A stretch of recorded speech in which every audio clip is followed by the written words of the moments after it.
Viewers, welcome to my channel. আজ আমরা আলোচনা করব বিসিএস ইংলিশ লিটারেচারের দ্য নিও ক্লাসিক্যাল পিরিয়ড থেকে মডার্ন পিরিয়ড পর্যন্ত। তো আমরা দ্য নিও ক্লাসিক্যাল পিরিয়ড থেকে মডার্ন পিরিয়ড পর্যন্ত যতগুলো এজ ডিউরেশন আছে সেগুলো আমরা একটা শর্ট টেকনিকের মাধ্যমে মনে রাখবো। আমরা ইতিপূর্বে অন্য আরেকটি পর্বে ওল্ড ইংলিশ থেকে কমনওয়েলথ পিরিয়ড পর্যন্ত আমরা একটা শর্ট টেকনিক দিয়েছিলাম। অবশ্যই ভিডিওটা যদি না দেখে থাকেন সেটা দেখে নেবেন। আজ আমরা নিও ক্লাসিক্যাল পিরিয়ড থেকে মডার্ন পিরিয়ড পর্যন্ত যাব। তো আমাদের নিও ক্লাসিক্যাল পিরিয়ডটা শুরু হয়েছে 1660 থেকে, আর আমাদের মডার্ন পিরিয়ডটা শেষ হয়েছে 1939। তো আমাদের এর মাঝে যে ডিউরেশনটা যতগুলো এজ বিভাজন আছে সেটা একটা শর্ট টেকনিক। শর্ট টেকনিকটা আমাদের বোর্ডে লেখা আছে, নিরি আছেন রোমান্টিকের ভিতরে মডার্ন হয়ে। তো আমাদের এই শর্ট টেকনিকটা মনে রাখতে হবে, নিরিকে একটা জাস্ট নাম হিসেবে ধরতে হবে যে নিরি আছে রোমান্টিকের ভিতরে মডার্ন হয়ে। তো আমাদের ভিডিওটা শুরু হচ্ছে দ্য নিও ক্লাসিক্যাল। তো আমাদের নিরির 9 রশ্মি থেকে আমরা এখানে ধরে নেব নিও ক্লাসিক্যাল, আর আমাদের 9 রশ্মি থেকে দ্য রেস্টেশন পিরিয়ড। তো আমাদের আর একটু মনে রাখতে হবে দ্য নিও ক্লাসিক্যাল পিরিয়ডকে 3 ভাগে ভাগ করছে, যেটা আমরা নিরি আসেনের ভিতরে নিও ক্লাসিক্যাল পিরিয়ডের সবগুলো পিরিয়ড পাবো। 9 রশ্মি থেকে আমরা নিও ক্লাসিক্যাল, 9 রশ্মি থেকে আমরা পাবো দ্য রেস্টোরেশন পিরিয়ড, আসেনের সরেয়া থেকে অগাস্টাইন পিরিয়ড, সেন থেকে দ্য এজ অফ সেন্সিবিলিটি। তো আমাদের মনে রাখতে হবে নিও ক্লাসিক্যাল পিরিয়ডটা 1660 থেকে শুরু হয়েছে এবং শেষ হয়েছে 1798 পর্যন্ত।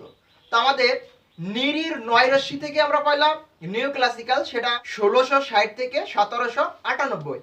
এখন আমরা থেকে পাইলাম দ্য রেস্টোরেশন পিরিয়ড। রেস্টোরেশন পিরিয়ডটা যেহেতু নিও ক্লাসিক্যালের ভিতরে, তাহলে ওই এজের ডিউরেশন থেকে শুরু হবে। এটা 1660 থেকে 1700 পর্যন্ত হচ্ছে আমাদের দ্য রেস্টোরেশন পিরিয়ড। নিরি আতে হচ্ছে আগাস্টান পিরিয়ডটা 1700 থেকে 1745। সেন থেকে এজ অফ সেন্সিবিলিটি। তো আমাদের সেন থেকে এজ অফ সেন্সিবিলিটি সেখানে 1745 থেকে 1798। এখন আমরা নিরি আসেন শেষ করছি। দেন পরের অংশগুলো দেখি। নিরি আসেন রোমান্টিকের ভিতরে মডার্ন হয়ে। রোমান্টিক থেকে আমরা এখানে রোমান্টিক পিরিয়ড জানতেছি। তো আমাদের রোমান্টিক পিরিয়ডটা 1798 থেকে শুরু হয়েছে এবং শেষ হয়েছে 1832 পর্যন্ত। আর আমাদের ভিতর বোঝাচ্ছে এখানে ভিক্টোরিয়ান পিরিয়ডটা 1832 সাল থেকে 1901 সাল পর্যন্ত। তা আমাদের নিরি আসেন রোমান্টিকের ভিতরে মডার্ন হয়ে। মডার্ন মূলত আমাদের মডার্ন এজটা 1901 থেকে 1939 পর্যন্ত। তাহলে নিরি আসেন রোমান্টিকের ভিতরে মডার্ন হয়ে, এই শর্ট টেকনিকটা যদি আমরা মনে রাখতে পারি, আমরা নিও ক্লাসিক্যাল পিরিয়ড থেকে মডার্ন পিরিয়ড পর্যন্ত খুব সহজেই জেনে নিতে পারবো। আমরা একটু বোর্ড থেকে দেখে নেই। নিরি আসেন রোমান্টিকের ভিতরে মডার্ন হয়ে, এখানে 9 রশ্মি থেকে দা নিও ক্লাসিক্যাল পিরিয়ড, সেটা 1660 থেকে 1798। রয় ঋষি দা রেস্টোরেশন পিরিয়ড 1660 থেকে 1700। আতে হচ্ছে দা অগাস্টাইন পিরিয়ড 1700 থেকে 1745। সেন থেকে দ্য এজ অফ সেন্সিবিলিটি 1745 থেকে 1798। রোমান্টিক থেকে ডিরেক্টলি আমরা রোমান্টিক পিরিয়ডে চলে যাব, সেটা শুরু হয়েছে 1798 থেকে 1832। নেক্সট ভিতর থেকে আমাদের দা ভিক্টোরিয়ান পিরিয়ড 1832 থেকে 1901 পর্যন্ত। আর মডার্নটা আমাদের 1901 থেকে 1939 পর্যন্ত। এটা ছিল আমাদের নিও ক্লাসিক্যাল পিরিয়ড থেকে মডার্ন পিরিয়ডের এজ ডিউরেশন। এখন আমরা আসুন কিছু গুরুত্বপূর্ণ এমসিকিউ দেখে নিই। ফার্স্ট অফ অল আমাদের হুডিভেরাস, এটা মূলত একটা স্যাটারিক্যাল পোয়েম। এই পোয়েমটা লিখছিলেন আমাদের স্যামুয়েল বাটলার। তো আমাদের মনে রাখতে হবে হুডিভেরাস আমাদের একটা satirical poem. Next Pilgrim's Progress, John বার্নের একটা ফেমাস বুক ছিল Pilgrim's Progress. Next in prayer it is better to have a heart without words than words without a heart. তো প্রার্থনায় হচ্ছে হার্ট থাকা ভালো শব্দ থাকা ব্যতীত, অর্থাৎ ওই প্রার্থনা থেকে এই প্রার্থনা ভালো, যে প্রার্থনায় হৃদয় আছে সেই প্রার্থনাটাই ভালো। Next the father of English criticism, এটা আমাদের একটু বেশি মনে রাখতে হবে। The father of English criticism কে ছিলেন? John Dryden. ওয়াল ফর লাভ একটা নাটক, এই নাটকটা লিখছিলেন John Dryden.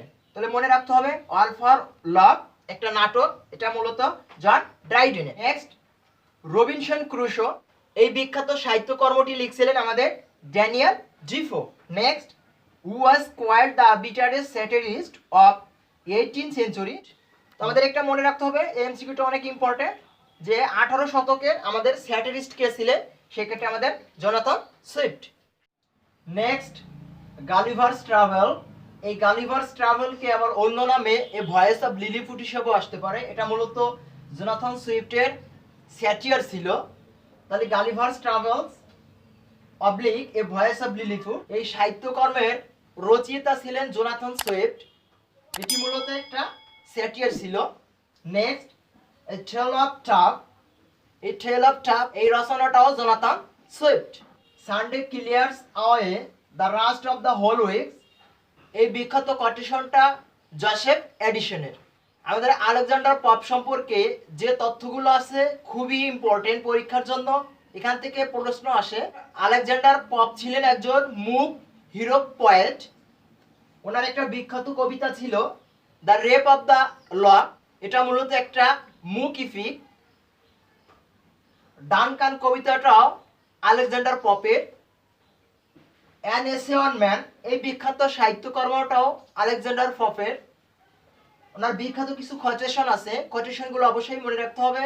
A little learning is a dangerous things, এই বিখ্যাত কোটেশনটা আমাদের আলেকজান্ডার পপের, মনে রাখতে হবে। To err is human, forgive is divine, কোটেশনটা আমরা সবাই জানি, মানুষ মাত্রই ভুল আছে আর তাকে ক্ষমা করতে যেহেতু ক্ষমা আছে স্বর্গীয়, এই বিখ্যাত কোটেশনটা আমাদের আলেকজান্ডার পপের।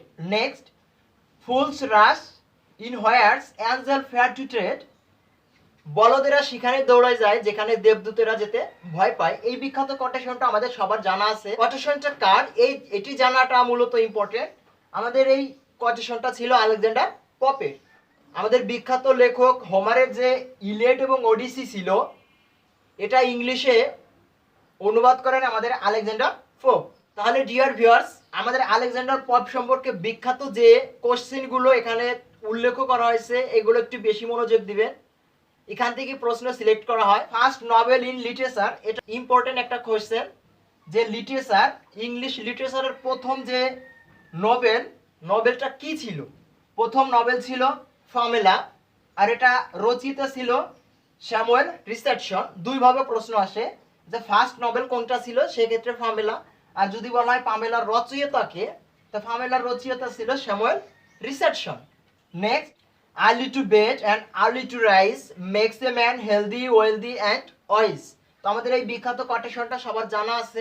মূলত এখানে জানতে হবে কোটেশনটা কার, সেক্ষেত্রে আমাদের বেঞ্জামিন ফ্রাঙ্কলিন। তো আমাদের এই এপিসোডে কিছু কোটেশন আছে খুবই ইম্পর্টেন্ট পরীক্ষার জন্য। তো আমাদের কোটেশনগুলো খেয়াল রাখতে হবে যে কোন কোটেশনটা কোন কবির। নেক্সট, বিখ্যাত কোটেশনটা জেনে নেই, honesty is the best policy. এই honesty is the best policy আমাদের সবাই জানা, বাট এই কোটেশনটা কার ছিল? Honesty is the best policy, এই বিখ্যাত কোটেশনটা ছিল আমাদের Benjamin Franklin. Next, admiration is the daughter of ignorance. Admiration is the daughter of ignorance, এই বিখ্যাত কোটেশনটা কার ছিল? সেক্ষেত্রে আমাদের বেঞ্জামিন ফ্রাঙ্কলিনের। আমাদের এই ভিডিও পর্বে যে কোটেশনগুলো দেওয়া হচ্ছে অনেক ইম্পর্টেন্ট পরীক্ষার জন্য, এগুলো খুবই ভালোভাবে মনে রাখতে হবে যে মূলত কোন লেখক ছিল, কোন কবি ছিল এই কোটেশনগুলোর। The father of English novel, একটা ইম্পর্টেন্ট কোশ্চেন, যে ফাদার অফ ইংলিশ নভেল কে ছিলেন? Henry fielding. হেনরি ফিল্ডিং এর একটা বিখ্যাত নভেল ছিল টম জন্স। আমাদের মনে রাখতে হবে ফাদার অফ ইংলিশ নভেল ছিলেন হেনরি ফিল্ডিং। ওনার একটা বিখ্যাত নভেল ছিল Tom Jones. Who compiled English dictionary, অর্থাৎ ইংলিশ ডিকশনারির তত্ত্বাবধান কে করেন? সেক্ষেত্রে আমাদের Samuel Johnson. Elegy written in country churchyard, একটা ইম্পর্টেন্ট কোশ্চেন, কয়েকবার পরীক্ষায় আসছে। Elegy written in country churchyard, সেক্ষেত্রে আমাদের থমাস গ্রে। থমাস গ্রের এই বিখ্যাত সাহিত্যকর্মটি মনে রাখতে হবে, elegy written in country churchyard কার লেখা? সেক্ষেত্রে আমাদের থমাস গ্রে। থমাস গ্রের আরেকটা বিখ্যাত সাহিত্যকর্ম আছে, wait on the death of a favourite cat, সেক্ষেত্রে আমাদের থমাস গ্রে। আমাদের থমাস গ্রের মনে রাখতে হবে elegy written in country churchyard, এটা বেশি মনে রাখতে হবে। Next, handsome is that handsome does, এই বিখ্যাত কোটেশনটা আমাদের অলিভার গোল্ড স্মিথের। Father of English grammar Lindley Murray. আমাদের এটাও মনে রাখতে হবে যে ফাদার অফ ইংলিশ গ্রামার কে ছিলেন, সেক্ষেত্রে আমাদের Lindley Murray. William Blake was the precursor of the romanticism. William Blake ছিলেন রোমান্টিসিজমের অগ্রদূত। এক্ষেত্রে আমাদের মনে রাখতে হবে উইলিয়াম ব্লেক কিন্তু রোমান্টিক কবি ছিলেন না, উনি মূলত ছিলেন রোমান্টিসিজমের অগ্রদূত। ওনার বিখ্যাত দুটি কবিতা আছে, song of innocence and song of experience. তো আমাদের এমসিকিউটা মনে রাখতে হবে যে রোমান্টিক পিরিয়ডের কবিদের নিয়ে একটা কোশ্চেন সিলেক্ট করা হয়, সেক্ষেত্রে হু ওয়াজ নট রোমান্টিক পোয়েট, সেক্ষেত্রে আমাদের উইলিয়াম ব্লেককে দেওয়া থাকে। তো এখানে মনে রাখতে হবে যে উইলিয়াম ব্লেক রোমান্টিক কবি নন, উনি মূলত ছিলেন রোমান্টিসিজমের অগ্রদূত। ওকে ডিয়ার ভিউয়ার্স, আজকের ভিডিওতে আমরা নিও ক্লাসিক্যাল পিরিয়ড এবং তার তিনটা period, the Restoration period, Augustine period, age of sensibility, মোট চারটা পিরিয়ড, নিও ক্লাসিক্যালের ভিতরে যে তিনটা এবং নিও ক্লাসিক্যাল এ থেকে যে গুরুত্বপূর্ণ তথ্যগুলো ছিল ওইগুলো নিয়ে আমরা আলোচনা করছি। নেক্সট পর্বে আমরা রোমান্টিক পিরিয়ড নিয়ে আলোচনা করব এবং রোমান্টিক কবিতা নিয়ে আলোচনা করব।